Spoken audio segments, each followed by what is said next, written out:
Alright, my name's Cole. I'm going to be doing a review of House of the Scorpion. It's by Nancy Farmer. You can see here she's very rewarded.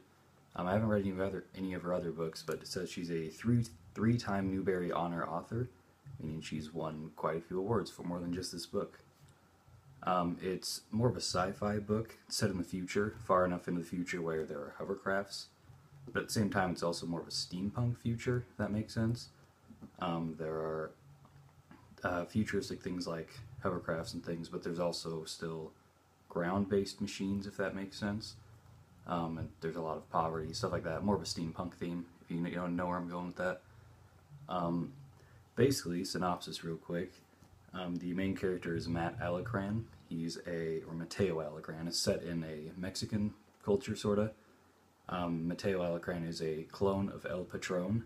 He is a wealthy drug lord, actually the wealthiest drug lord in the world. That's how he makes all of his money. And he has enough money to run an entire country. It's called Opium, and it's in between Mexico and America. So basically, Matt finds out that he's a clone through what I will read in a little bit. He finds out how he was made, all that.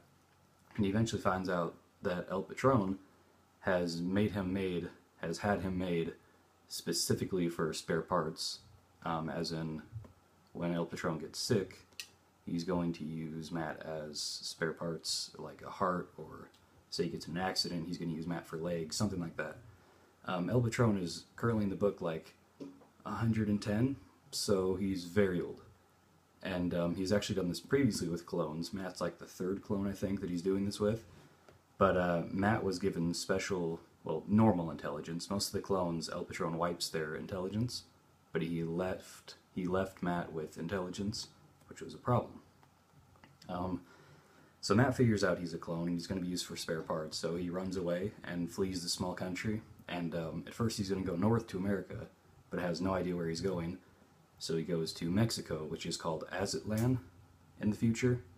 They went through a civil war, revolution, something like that, and the entire economy was changed, country, government, everything was changed, and it's still very far into poverty. Anyway, he goes there, and that's about the last third of the book.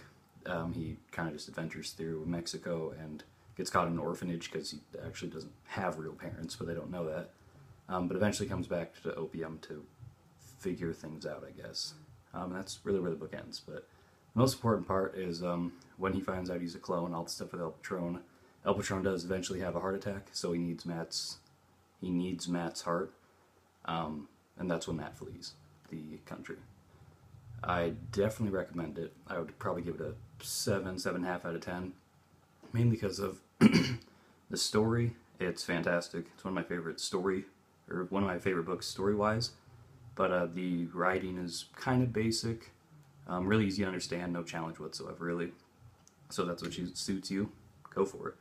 Otherwise, I do like sci-fi, steampunk, stuff like that, so fit my requests there.